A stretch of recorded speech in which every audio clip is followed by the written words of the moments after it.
Chapter 30. Lindsay. Dinner was pretty tense. Everyone tried to pretend that the fighting and arguing of the night before hadn't taken place. Spencer did an imitation of a woman trying to coax her 3 kids out of the pool. Pug told a story about his high school football team getting completely lost in another city on a trip to an away game. Everyone tried to laugh and talk, but even without any arguing, things were tense. There was a ghost at the table, Cassie's ghost. She haunted us even though we couldn't see or hear her. I've been thinking a lot about ghosts, naturally. That made 2 ghosts at the club, I thought bitterly, forcing myself to eat the hot dog on my plate. 2 ghosts, Cassie and me. I gazed at Mayanne. I wondered what she'd say if I told her I was a dead lifeguard, if I told her about the newspaper clipping that said I had drowned. I hadn't told anyone. I couldn't. Not till I knew the explanation. Not till I knew why the paper had written those lies about me.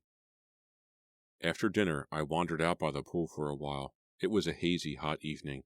The sky was still a pale blue, although patchy clouds were floating in from the distance. A red ball of a sun was starting to lower itself behind the trees that hid the golf course.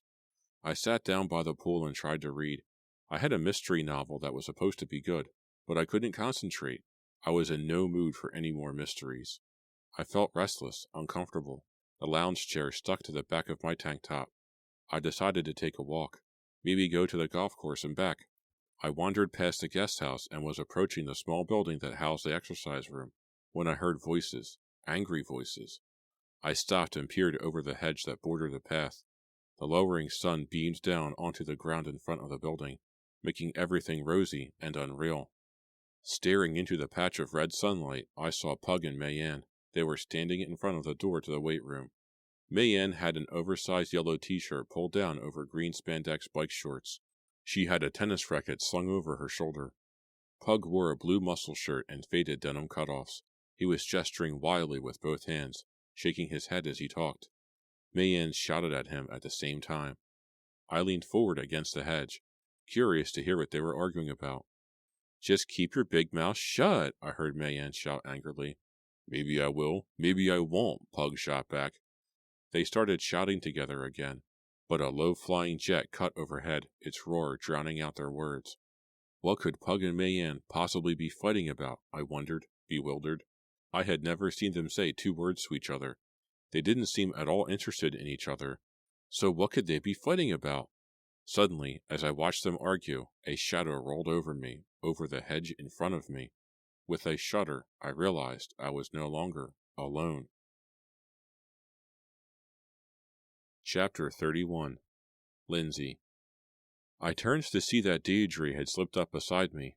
She had a blue and red Cubs cap pulled down over her short black hair. "Do you believe that, pig?" she said in a low voice.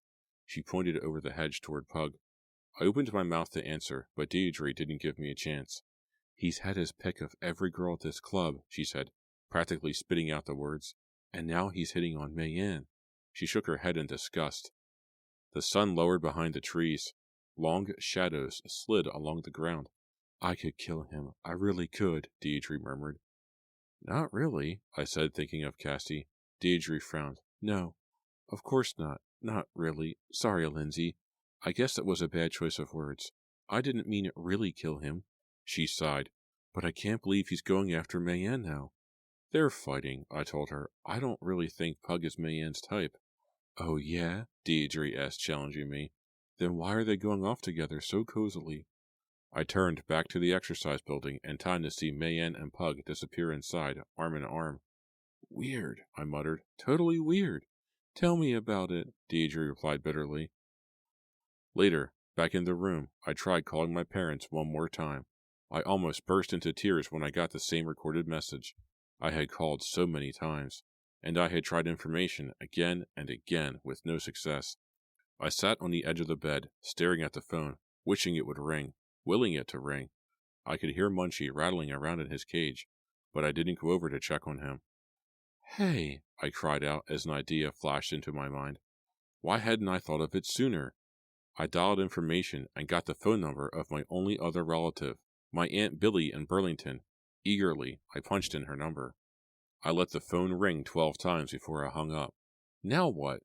I suddenly realized that I had been at North Beach for over 2 weeks. I hadn't received a single phone call or a single letter. Why hadn't any of my friends written to me? A cold shiver ran down my back. Did my friends all think I was dead? Is that why they hadn't written? That's impossible, I told myself. Impossible. At 11 o'clock, Mayanne still hadn't returned. I listened to some tapes on my Walkman and tried to start my mystery novel again. A little after 12, I tucked myself into bed and fell into a restless sleep. I don't know how long I slept. When I woke up, the room was pitch black. I stared groggily up at the ceiling as I heard a whispered voice outside my door.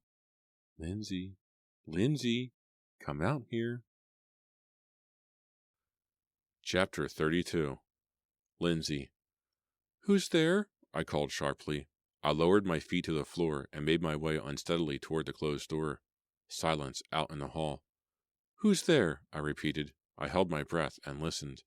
Lindsay, please come. A soft whisper, so soft I could barely hear it over the pounding of my heart. I slipped on my robe and glanced around the dark room. Where was Mayanne? Lindsay, please. Lindsay. I pulled the door open and stuck my head out into the hallway. No one there. The air in the hall was hot and smelled stale. I stepped out and silently closed the door behind me. Who's there? No answer. Mayanne? I called. No answer. I felt a cold chill at the back of my neck. I pulled the collar of my robe up and tightened the belt. Lindsay, please come. A whispered plea from the doorway that led out to the pool. Should I follow it? I knew I shouldn't, but I couldn't help myself. There were so many mysteries in my life, so many frightening puzzles. Perhaps this was one I could solve. I followed the whispers to the glass door. I could see the swimming pool under the black sky, the water bright and sparkling under the floodlights. I pushed the door open and stepped outside. A warm wind swirled around me, catching my light robe, fluttering my unbrushed hair. The trees beyond the pool area shook and whispered. I stopped halfway to the pool. The trees seemed to be whispering to me, Stay away, stay away. A shudder ran down my body as I stared at the still blue water. I expected to see the girl in the blue bikini, the girl floating face down in the water, but the pool was empty. Lindsay, please come. Follow me, Lindsay. Another whispered plea, soft as a breeze. I hesitated. Was I imagining the voice? Was I really hearing it? Was it coming from inside my head? No. It led me along the back of the guest house. I passed the darkened dining room, then the rooms on the far side. Lindsay, hurry. Where was the voice leading me? A rectangle of light stretched across the path. My eyes followed the light to the window of the exercise building. Why were the lights on in there? I stopped and listened, holding my robe together in the swirling, whispering wind.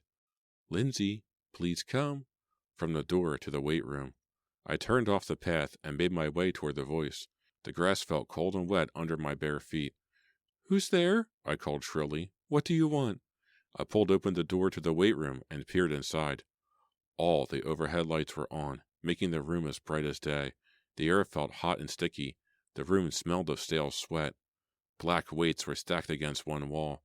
The silver weight machines glowed in the bright light. I took a step across the linoleum floor, my eyes searching the room.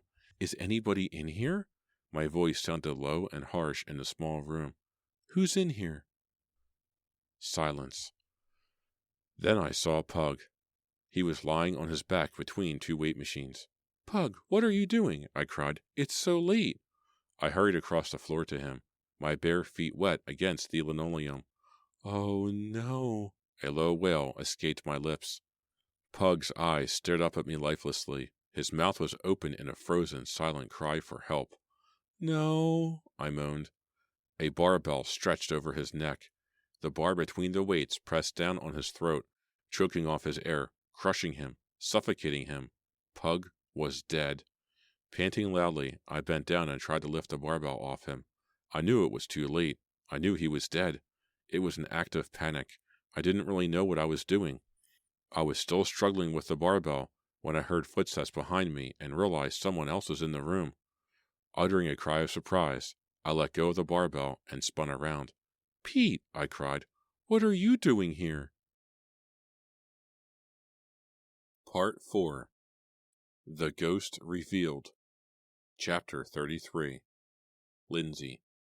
The police arrived quickly, the flashing red lights on their cruisers cutting through the black night. They grimly went about their work, talking in hushed tones among themselves as they swarmed around the weight room and the grounds outside it. I recognized some of the faces from the night of Cassie's death. Officer Malone, the young woman, was back. She was making notes on her little pad as she talked with Pete. The other lifeguards had been summoned. They all stood against one wall, looking on in grim silence.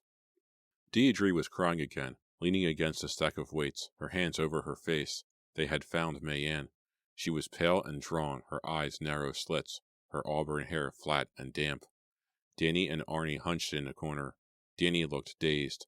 Arnie kept tapping his hand nervously against the wall. Spencer stood close beside me, as if ready to catch me if I fell. I couldn't stop shaking. My entire body felt chilled despite the heat of the room. I was walking to my room to go to bed, and I saw the lights on in the weight room, I overheard Pete explaining to Officer Malone. The lights shouldn't be on so late. I went to investigate. When I went inside, I saw Lindsay. I didn't know what she was doing at first. I saw her lifting a barbell off the floor. Then, his voice broke. Then I saw Pug. Officer Malone turned to me, her eyes locked on mine. I stared back at her for a moment. Then I turned away. Is she accusing me? I wondered, shaking even harder. Is that an accusing stare? Does she think I killed Pug? Does Pete think I did it? I stared down at Pug's body. The barbell had been lifted off, but the body hadn't been moved. Pug still stared up blankly, his mouth open in frozen horror. As I gazed down at him, I saw a black spider crawling slowly across his forehead. Oh! I let out a long sigh. I wanted to brush the spider away. Pug couldn't do it. I wanted to brush the spider off for him. Spencer grabbed my arm. Are you okay? He whispered, bringing his face close to mine, so close his dark hair brushed against my cheek. I can't stop shaking, I told him. My eyes were on the spider climbing down Pug's forehead. It slid down Pug's cheek, then crawled into his nose. I let out another moan. My stomach heaved violently, and I bent over and vomited. Half an hour later, the police had ordered us to the common room. We were sitting on the couch and chairs as Officer Malone questioned us. I was curled up on a leather armchair, my legs tucked beneath me. Danny had brought me a blue wool blanket, which I wrapped around myself. I felt warmer, but I still couldn't stop shaking. Spencer returned from the kitchen with a cup of hot tea for me. I tried sipping it, but my hand was shaking too badly to hold the cup steady. Get a grip, Lindsay, I kept repeating to myself. No one thinks you're a murderer. Get a grip. I took a sip of the tea, holding the cup in both hands. The hot steam rose up and felt soothing against my face. When I glanced up, I found Officer Malone staring at me, chewing her lower lip. You say you heard the mysterious voice again, she asked. Her voice revealed no emotion at all. It was as if she were asking if I liked lemon in my tea. I nodded and pulled the blanket tighter around me. You didn't recognize the voice? Officer Malone asked, expressionless, chewing her lip. No, I choked out. Why did you follow it? My mouth dropped open. I closed it. I stared back at her. I don't know, I told her. She lowered her pad. You don't know why? You heard a whispered voice and you followed it, again, knowing that the first time it led you to a murdered girl? I shut my eyes. I just followed it, I said. It pleaded with me. It told me to hurry. I opened my eyes. Angry words burst from my throat. You don't believe me, do you? I cried. You think I'm making up the voice. You think I killed Pug.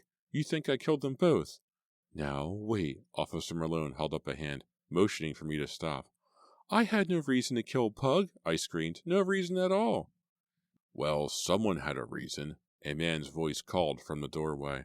A young police officer with red cheeks and curly blonde hair falling out from under his cap stepped up beside Officer Malone. Someone had a reason. Someone seems to be killing you off one by one. He muttered something to Officer Malone.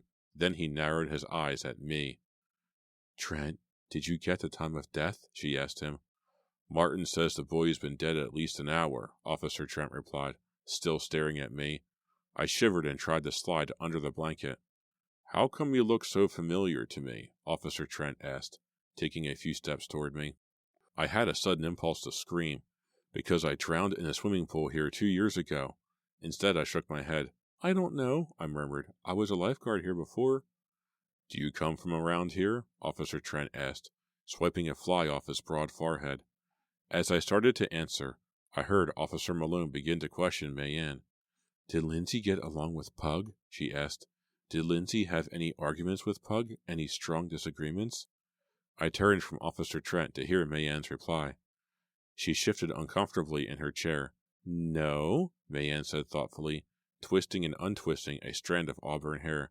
Lindsay told you the truth? Lindsay had no reason at all to kill Pug? Officer Malone nodded and started to turn to Danny. But Mayanne had more to say. I'll tell you something kind of weird, she continued, still twisting her hair between her fingers. What's that? Officer Malone asked. Officer Trent turned his full attention on Mayanne, too. Well, Mayanne began slowly, this evening, a little bit after dinner, Pug and I were talking. We were on the path right outside the weight room. She hesitated. And? Officer Trent demanded impatiently. Well, I was talking to Pug, Mayanne continued. I looked up and I saw Lindsay. She was hiding behind a hedge, and she was staring at Pug and me, just staring at us, with this strange expression on her face. Chapter 34. Mouse. Hey, Terry, it's me, Mouse. Score 2 for me, none for them. Another one for you, Terry. Yeah, his name is Pug. His name was Pug. Whoa, I'm so excited, Terry. It gets me so excited. It's so hard not to jump up and down and dance and sing. But I hold it in somehow. I hold it in and put on a real heavy-duty solemn look on my face as soon as the police arrive. No one can guess that it's me. No way, Terry. Poor Pug. He had a real weight problem. That's a joke. He was a joke. Hey, don't worry about him. Pug was a real pain. Really. Always shooting his mouth off. Well, he isn't shooting it off anymore. You would have hated him, Terry. I did. He was your typical lifeguard. Big and blonde, always showing off, flexing for the girls. I got him for you, Terry. And I'm not finished. I've got the next one picked out. Okay. Well, I'll call you when I finish the next one. I know you can't call me. I hear only a dial tone, but I know you're there, Terry. Later, okay? Chapter 35. Lindsay. I had to get away. The club had been closed for a day while the police did their work. They covered every inch of the grounds, searching for clues, I guess, and they questioned us all endlessly. After the club opened again, we tried to pretend we could return to normal, but we only went through the motions, like robots. Meals were quiet and uncomfortable. After dinner, the others disappeared into town, splitting up, going off on their own. I think we were all avoiding one another, avoiding talking about what had happened. From time to time, I'd catch someone staring at me. They'd instantly turn away as soon as I caught them.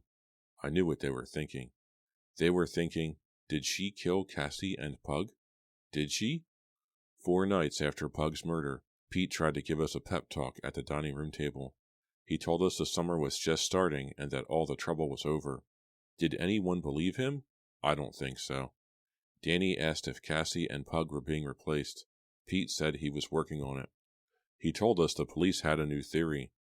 They think that someone may have climbed over the fence those 2 nights, broke onto the grounds, and killed the lifeguards. I realized I didn't believe that. Sitting there, listening to Pete, I knew all at once that one of us had to be the killer. One of us at the table. I hadn't thought this till that very moment. I guess it was such a frightening idea that I shut it out of my mind. I knew that I wasn't the murderer, even though I was sure the police suspected me. My eyes went around the table from face to face. Pete, Danny, Deidre, Arnie, Spencer, Mayanne. Was one of them really that cold, that crazy, that dangerous? I had to get away. Away from the faces. Away from the club and the lifeguards and everything. I borrowed Danny's car. He gave me this intense look as he handed me the keys. Be careful, okay? He said softly. A few minutes later, I was heading out onto the highway. Where was I going? I didn't know, or care. I just had to drive.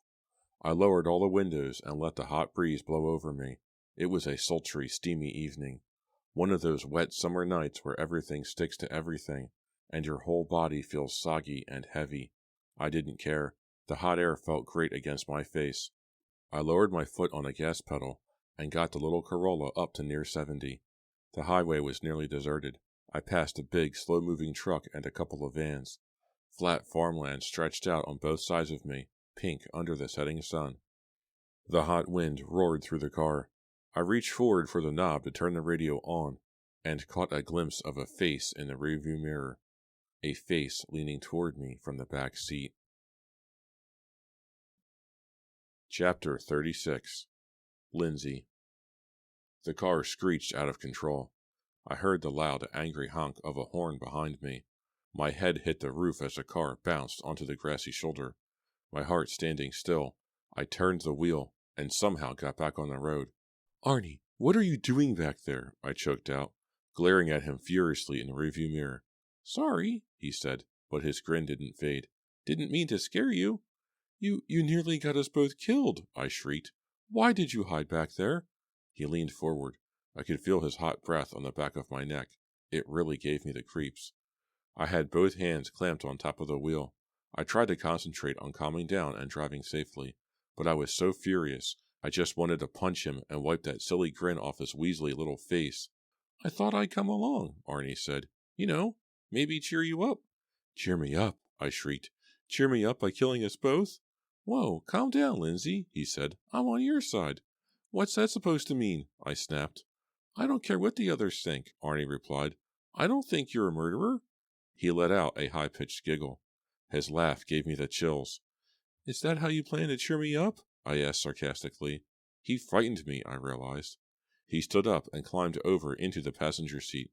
"You should give me a chance," he said flatly. I like you, Lindsay, and I think you like me." "Listen, Arnie," I started to say, but he grabbed my arm. "I can tell you like me," he said breathlessly. His grip tightened on my arm. "That's enough," I cried. I hit the brake and guided the car onto the shoulder. We bounced hard, the tires slipping over tall grass.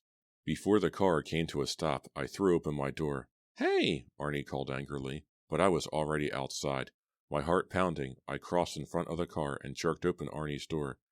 "Get out!" I screamed. "Huh?" His eyes bulged wide with surprise. A truck roared by with a rush of hot wind. "Get out!" I repeated. "I mean it, Arnie. If you don't get out, I'm going to flag down a truck. I'm going to get the police." "But, Lindsay," he began to object. I grabbed his arm and tried to pull him out of the car. He pulled back. His eyes narrowed and his face twisted into an ugly sneer. "You're making a big mistake, Lindsay," he said. "A really big mistake."